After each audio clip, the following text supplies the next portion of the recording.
प्रभात बच्चों, मैं आपकी हिंदी की अध्यापिका और आज हम हिंदी का पाठ 20 शुरू करने जा रहे हैं जिसका शीर्षक है निबंध।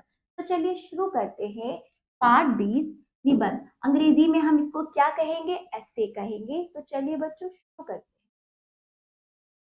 निबंध लेखन एक कला है। निबंध लेखन हेतु विषय की पूरी जानकारी और भाषा का अधिकार आवश्यक है। यानी कि आपको क्या होता है, जिस विषय पर आप निबंध लिख रहे हो उसको उसके बारे में पहले तो आपको पूरी जानकारी जुटानी चाहिए और फिर आप जिस भाषा में लिखोगे उस भाषा में आपकी अच्छी पकड़ होनी चाहिए। उसका व्याकरण, उसमें सही सही विराम चिन्हों का किस प्रकार उसमें आप किस प्रकार उसमें आप अपने वाक्य शब्दों का प्रयोग कर रहे हो, काव्यात्मक रूप से, पद के रूप में, गद्य के रूप में। तो इस प्रकार आप क्या होगा, आपको भाषा में अच्छी पकड़ होगी।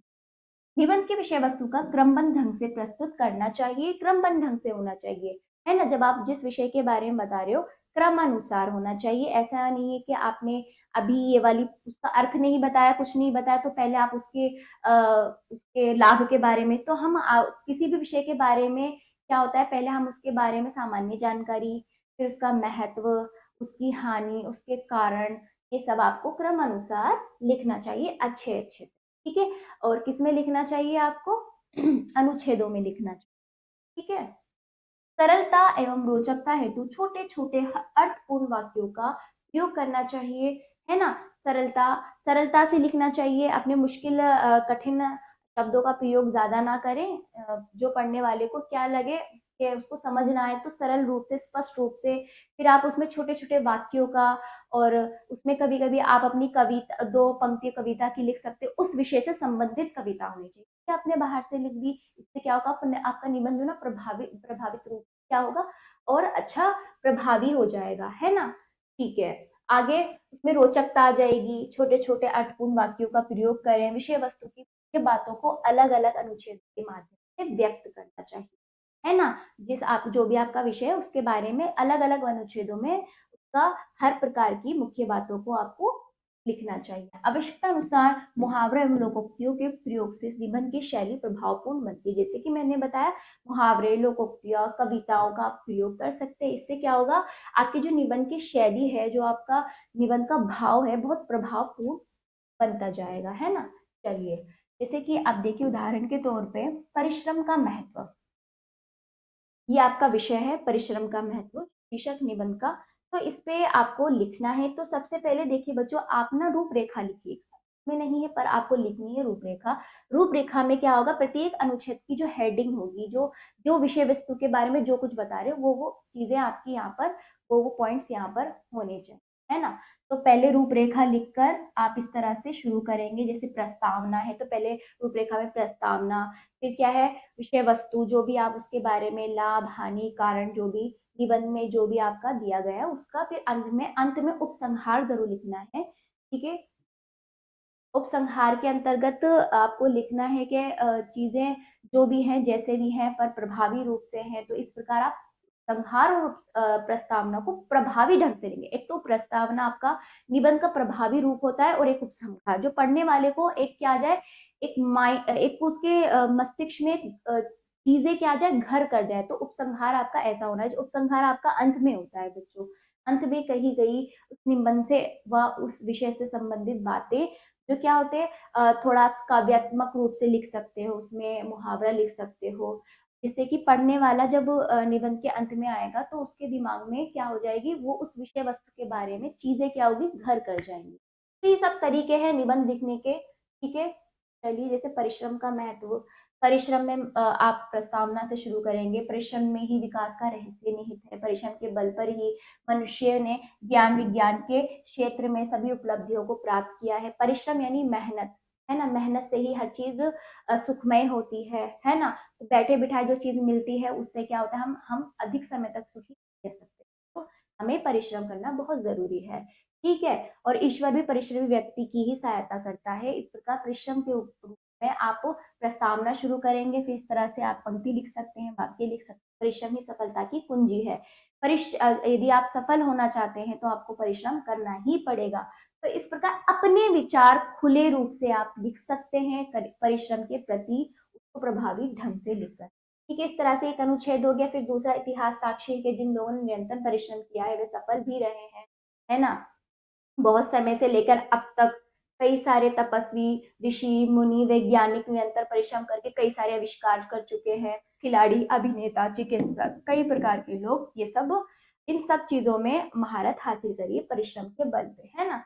परिश्रम के बिना कोई भी उपलब्धि नहीं प्राप्त हो सकती। बिल्कुल ये आप जानते हो, व्यक्ति का जीवन अभिशाप हो जाता है बिना परिश्रम के, गलत चीजों में पड़ जाता है। कहते हैं ना, खाली दिमाग शैतान का घर। अपने आप को क्या है, बिजी रखो, अपने आप को अपने आप को व्यस्त रखो, परिश्रम करते रहो अपने आप को, तो क्या होगा, आप एक दिन सफल हो जाओगे। तो इसलिए परिश्रम को बहुत ज्यादा महत्वपूर्ण बताया गया है। इस तरह से आप अपने विचार परिश्रम के प्रति स्पष्ट रूप से लिख सकते हैं। इस तरह से हर एक अनुच्छेद में आप पंक्ति लिख सकते हैं, वाक्य लिख सकते हैं, मुहावरा लिखते हुए, लोकोक्ति लिखते हुए अपने अपने निबंध को प्रभावी बना सकते हैं। अब उपसंहार जो अंत में होगा, कंक्लूजन जो होता है, उपसंहार, तो अंत में आप लिख सकते हो, विद्यार्थी के निरंतर परिश्रम अभ्यास नितांत आवश्यक है। जो बच्चे निरंतर परिश्रम करके अध्ययन करते हैं वे सफलता प्राप्त करते हैं, उनका जीवन सुखमय होता है। इस तरह से परिश्रम के प्रति एक प्रेरणादायक आप अपना ये अंत वाला संहार अच्छे से लिख सकते हो, जिससे कि पढ़ने वाले को, समझने वालों को एक प्रेरणा प्राप्त हो कि हाँ, परिश्रम बहुत महत्वपूर्ण है। अंत में इस तरह से आप अपनी पंक्ति पूरी करके का अंत कर सकते। देखिए, अब इसी प्रकार वर्षा ऋतु के बारे में आप अच्छे ढंग से आप शुरू कर सकते हैं। सामने लिख तो, है ना, 6 ऋतुएं होती हैं हमारे भारत में, जिनमें की वर्षा ऋतु का अपना अलग महत्व है ना। तो इस तरह से आप लिखकर इस तरह से अपनी बात लिख सकते हैं। किसी कवि की कविता भी आप लिख सकते हैं, कविता की कुछ पंक्ति लिख सकते हैं, हे बसंत ऋतुओं का राज, वर्षा ऋतु की रानी। तो इस प्रकार प्रभावी ढंग से आपका क्या होगा, निबंध लिखा जाएगा। ठीक, ग्रीष्म ऋतु के भयंकर गर्मी क्यों, वर्षा ऋतु की क्यों इतनी ज्यादा हमारे हमारे जीवन में आवश्यकता है, क्योंकि पेड़ पौधों के लिए, किसान के लिए, हमारे लिए बहुत जरूरी है ना। तो इस प्रकार आप लिख सकते हैं। जब वर्षा ऋतु आती है तो वनस्पतियों का नव जीवन पाती है, मतलब वनस्पतियां उगती हैं, है ना। क्या होता है, उल्लास होता है, छा जाता है, खुशी होती है। गर्मी के मौसम में यदि वर्षा होती है ना, बारिश जब होती है, कितनी खुशी होती है। इस प्रकार आप लिख सकते हैं क्या होता है, कैसा समा होता है, कैसा मौसम होता है। तो ये सारी चीजें आप अच्छे से लिख सकते हैं। कृषि के लिए बहुत बड़ा योगदान है वर्षा का, है ना। तो तो वर्षा से भूमिगत जल का संग्रह हो जाता है। जब वर्षा होती तो भूमि पर हम क्या कर सकते हैं, जल इकट्ठा कर सकते हैं आगे के लिए, है ना, अपनी खेती बाड़ी के लिए। ठीक, जो किसान लोग ये सब करते हैं अपनी खेती के बच्चों। तो इस प्रकार ये होता है। फिर उपसंहार आपको लिखना है, अतिवृष्टि के कारण बाढ़ भी। फिर उसका देखो, हर चीज के महत्व है, हर चीज का लाभ व हानि भी। तो उसमें थोड़ी बहुत आप हानि भी लिख सकते हो। वर्षा से जब अधिक वर्षा होती है तो क्या आ जाता है, बाढ़ आ जाती है ना। और इस प्रकार आप लिख सकते हो हर चीज। अब आ जाइए व्यायाम। तो मैंने आपको बताया है, कोई भी आप निबंध लिखोगे तो आपको रूपरेखा लिखकर शुरू करना है, तभी आपका निबंध और भी अच्छी तरह से, प्रभावी ढंग से, अच्छे से होगा। ठीक है, ऐसे ही देखो, देखिए बच्चों, अब है व्यायाम का महत्व। तो आपने सुना होगा, स्वस्थ शरीर में स्वस्थ मस्तिष्क का निवास, या स्वस्थ मस्तिष्क निवास करता है, ऐसा आपने वाक्य सुना होगा। तो व्यायाम करने से हमारा शरीर स्वस्थ होगा, हम स्वस्थ होंगे तो हमारा मस्तिष्क स्वस्थ होगा, और जब मस्तिष्क स्वस्थ होगा तो हम हर काम अच्छे से कर सकते हैं मन लगाकर। इसलिए व्यायाम बहुत जरूरी है। कई सारी बीमारियां दूर होती हैं इससे। इस तरह से प्रस्तावना करते हुए, अच्छे स्वास्थ्य और व्यायाम का चोली दामन का साथ है। अच्छे स्वास्थ्य और व्यायाम का चोली दामन का साथ है। बिल्कुल, शरीर को स्वस्थ बनाए रखने हेतु व्यायाम आवश्यक है। व्यायाम से ही हमारा शरीर पुष्ट स्वस्थ रहता है। इस तरह से आप लिखते हुए व्यायाम के फायदे, उससे होने वाले, हमारे शरीर पर पड़ने वाले प्रभाव, और जो व्यायाम करते आए उन लोगों के बारे में थोड़ा आप वो भी लिख सकते हो कि किस प्रकार, और व्यायाम किस किस प्रकार के होते हैं। खेल में भी हम व्यायाम कर सकते हैं, जैसे भ्रमण भी, दौड़ना, खेल कूद, तैराकी, घुड़सवारी, योगासन आदि अनेक व्यायाम है। व्यायाम हर तरह से हमारे जो शरीर से जिस तरह से हम जो भी क्रियाएं कर रहे हैं, प्रकार की सारी क्रियाएं बच्चों, ये भी व्यायाम है। तो जरूरी है हम खेल खेल के माध्यम से अपने शरीर पर ध्यान रख सकते हैं, और व्यायाम का महत्व जान सकते हैं। ठीक है, और दूसरों को बताना भी चाहिए व्यायाम क्या होता है, कैसे होता है। इस तरह से आप व्यायाम के बारे में लिख सकते हैं अच्छे से। जो व्यायाम करता है उस पर बुढ़ापा जल्दी नहीं आता, उसका शरीर क्या होता है, चुस्त तंदुरुस्त रहता है। ठीक है, और उपसंहार करेंगे, व्यायाम करते समय नियमों का पालन भी करना चाहिए। ठीक है, क्योंकि ऐसा नहीं है कि व्यायाम हर चीज एक क्या होती है, हद से ज्यादा भी नुकसानदायक होती है, हानि पहुंचाती है, तो हद से ज्यादा व्यायाम नहीं करना चाहिए। खुली हवा में, और कुछ बातें ध्यान रखने हेतु होती हैं, खुली हवा में और खाली पेट व्यायाम करना चाहिए। ठीक है, अधिक अधिक व्यायाम नहीं करना चाहिए। ये ध्यान रखने योग्य बातें उपसंहार में आप लिख सकते हो, प्रभावी रूप से नजर आती हैं ये सब चीजें, है ना। व्यायाम करने के तुरंत बाद स्नान व भोजन नहीं करना चाहिए। अच्छा स्वास्थ्य व्यायाम पर अच्छा स्वास्थ्य व्यायाम पर निर्भर है। ठीक है, बिल्कुल व्यायाम पर अच्छा स्वास्थ्य निर्भर है। हमारा स्वास्थ्य, जैसे हम व्यायाम करेंगे तो हमारा स्वास्थ्य अच्छा होता जाएगा। ठीक है, तो ऐसे ही व्यक्ति उल्लास और उमंग से भरपूर जीवन जीता है यदि वो व्यायाम करता है। इस तरह से उपसंहार में आप लिख सकते हैं।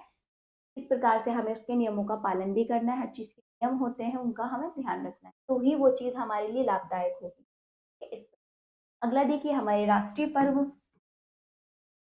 राष्ट्रीय पर्व, राष्ट्रीय पर्व क्या होते हैं इसके बारे में लिखे प्रस्तावना के अंदर। ठीक है, पूरा देश, पूरा राष्ट्र मिलकर जो पर्व मनाता है, प्रत्येक धर्म के लोग मिलकर जिस पर्व को, जिस त्योहार को मनाते हैं उसे राष्ट्रीय पर्व कहते हैं। इस तरह से आप प्रभावी ढंग से लिखते हुए, है ना। स्वतंत्र दिवस कब मनाया गया, क्यों मनाया गया? 15 अगस्त 1947 को हमारा देश स्वतंत्र आजाद हुआ था। प्रत्येक वर्ष 15 अगस्त को मनाया जाता है। उसके बारे में लिखिए क्या क्या होता है इस दिन। वैसे ही गणतंत्र दिवस, गणतंत्र दिवस 26 जनवरी 1950 को देश का नया संविधान लागू हुआ था। प्रत्येक वर्ष 26 जनवरी को मनाया जाता है। और इस दिन क्या क्या होता है, कैसे कैसे होता है, ठीक है, सब चीजें आप लिखेंगे। गांधी जयंती क्यों मनाया जाए? 2 अक्टूबर 1869 को राष्ट्रपिता महात्मा गांधी का जन्म हुआ था, तो इसलिए हर प्रत्येक वर्ष 2 अक्टूबर को ये पर्व मनाया जाता है। और भारत का प्रत्येक व्यक्ति इन सब त्योहारों को मनाते हैं। तो इस तरह से प्रत्येक के बारे में हम लिखते हुए उपसंहार लिखेंगे। उपसंहार प्रभावी रूप से, राष्ट्रीय पर्व हमें ये संदेश देते हैं कि राष्ट्र सर्वोपरि है, राष्ट्र की उन्नति में ही हमारी उन्नति निहित है। राष्ट्रीय गौरव को बढ़ाने हेतु हमें सदैव प्रयत्न करना चाहिए। राष्ट्र के प्रति अपने कर्तव्यों का ठीक ढंग से पालन करना चाहिए। इस तरह से प्रभावी ढंग से आपका उपसंहार होना चाहिए। ऐसे ही स्वदेश प्रेम के प्रति ये एक विषय है। स्वदेश यानी अपने देश के प्रति प्रेम के भाव को आपको स्पष्ट करना है इस निबंध में। ठीक है, इस तरह से आप कविताएं लिख सकते हैं कवियों की, है ना, पंक्तियां लिख सकते हैं, और आपको रूपरेखा लिखते हुए प्रस्तावना में। ठीक है, और कथन लिख सकते हैं, महत्वपूर्ण महापुरुष जो रहे उनके कथन लिख सकते हैं। स्वामी विवेकानंद ने राष्ट्र सेवा को परम धर्म कहा है। इस तरह से कई सारे कथन भी आते हैं। ये सब डालकर आप अपने निबंध को प्रभावी ढंग से क्या कर सकते हो, अच्छा कर सकते हो, जिससे कि आप पढ़ने वाले को रोचक रूप से मजा आए कि हाँ कुछ है ना। भारत की जननी और जन्मभूमि स्वर्ग से भी महान होती है, ये बात किसने कही? किसने कही थी? भगवान राम ने कही थी। किस तरह से भारत माता हमारी मातृभूमि है ना, यहाँ को, इसको बचाने के लिए कई लोगों ने अपना बलिदान दे दिया। तो इसके सपूत थे, सदैव अमर है, मरकर भी अमर है। अपने देश के, देश प्रेम ऐसा था कि इंसान, देश, जिसको देश के प्रति प्रेम होता है वो अपनी जान तक अपने देश के प्रति न्योछावर कर देता है। ठीक है, इस तरह से आप अच्छे अच्छे प्रेम पूर्वक अपना ये निबंध लिखेंगे, उपसंहार लिखेंगे। जिस देश के निवासी राष्ट्रभक्ति की भावना से युक्त होकर अपने कर्तव्यों का पालन करते हैं, वे देश की उन्नति की ओर अग्रसर होता है। देश की उन्नति होती है तो नागरिकों को अधिक सुख सुविधाएं मिलती हैं।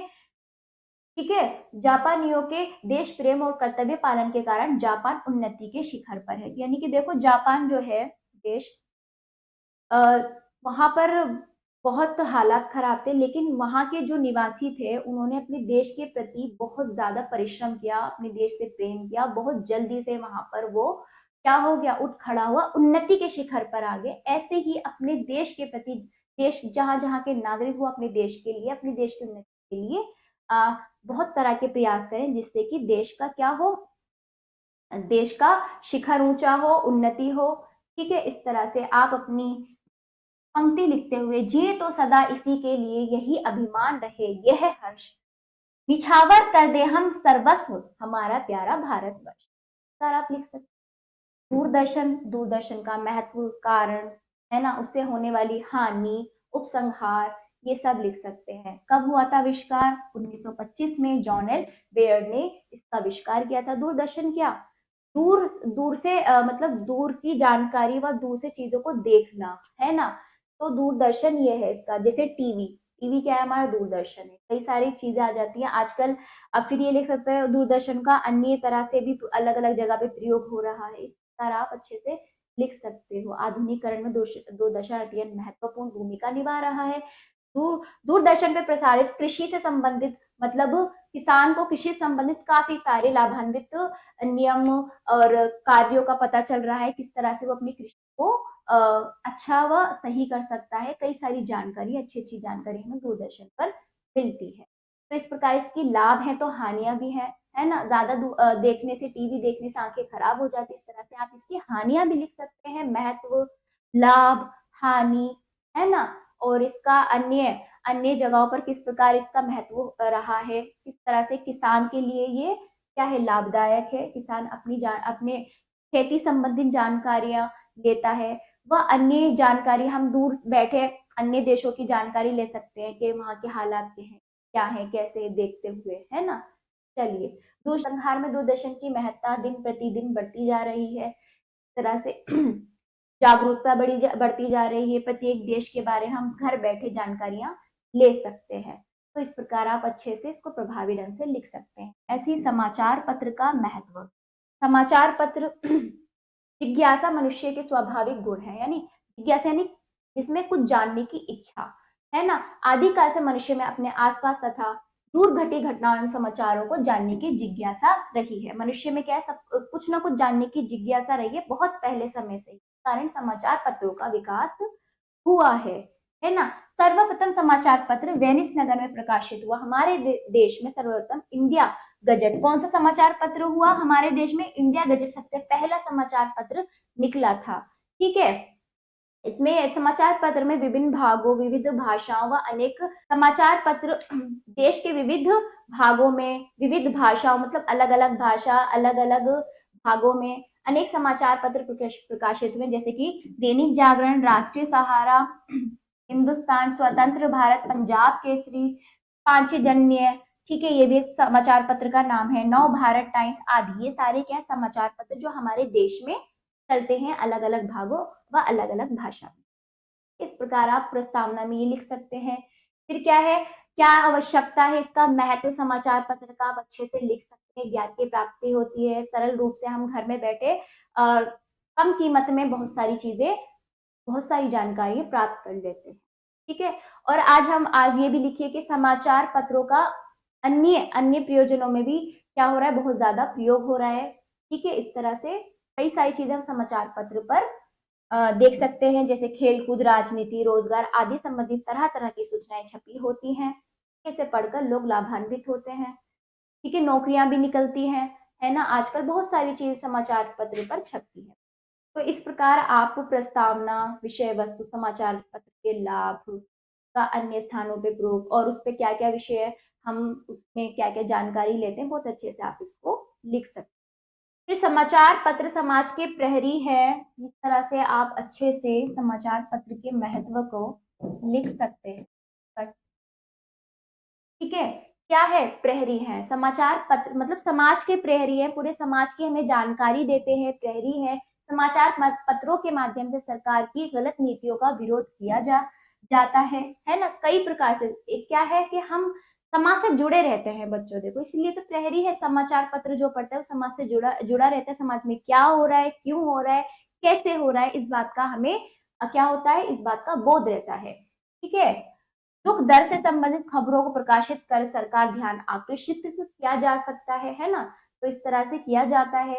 ये लोकतंत्र के रक्षक और देश की उन्नति में सहायक है। समाचार पत्रों को विचारधारा एवं व्यक्ति के संकुचित दायरे में ना बंद कर अपने कर्तव्यों का सजगता के साथ पालन करना चाहिए। समाज की बुराइयों को दूर कर स्वस्थ एवं सुंदर समाज की रचना में सहायक बनना चाहिए।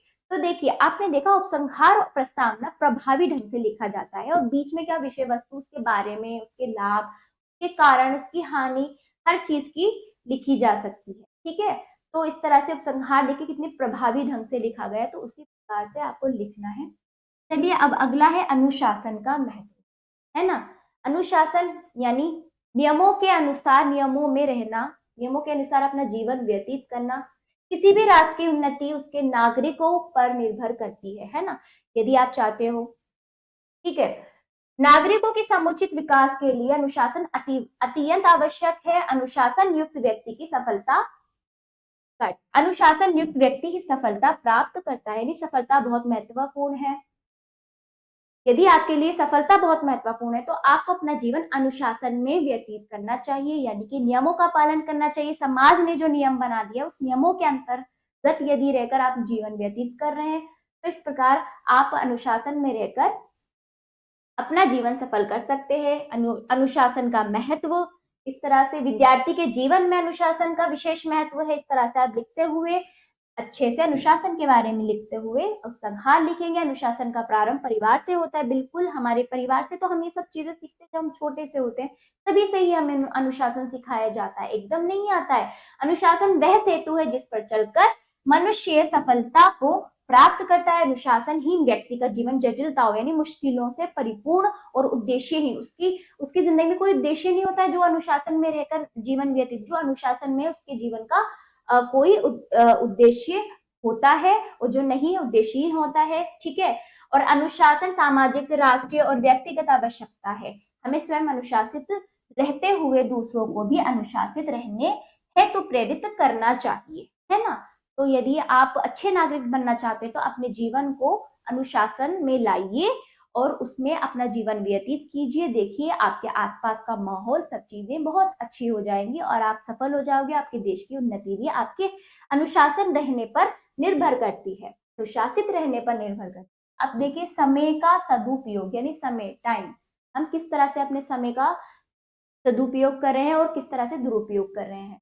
प्रस्तावना, रूपरेखा लिखने के बाद प्रस्तावना से, ठीक है, समय के प्रति निष्ठा ही समय का सदुपयोग है। यानी अपने समय के प्रति आप क्या सजग हो, निष्ठावान हो, अपने समय का अपने समय को खराब नहीं करते, उसकी कीमत समझते हो। समय क्या है, क्योंकि देखो पैसा आएगा चला जाएगा, लेकिन समय जा रहा है, आएगा नहीं। आपका समय जा रहा है, अपने समय का सही उपयोग करो। उसके ऊपर आपको अच्छे से अपने विचार प्रकट करने हैं। इस निबंध में सदुपयोग करना जान गया, जो व्यक्ति इसका सदुपयोग करना जान गए वे सफलता की कुंजी को प्राप्त कर गया, है ना। जो समय का सदुपयोग करना जान गया वो दुनिया की हर एक सफलता की कुंजी को हासिल कर सकता है, प्राप्त कर सकता है, यानी कि कामयाबी हासिल कर सकता है। जिस भी जगह वो जाना चाहता है वहां पहुंच सकता है।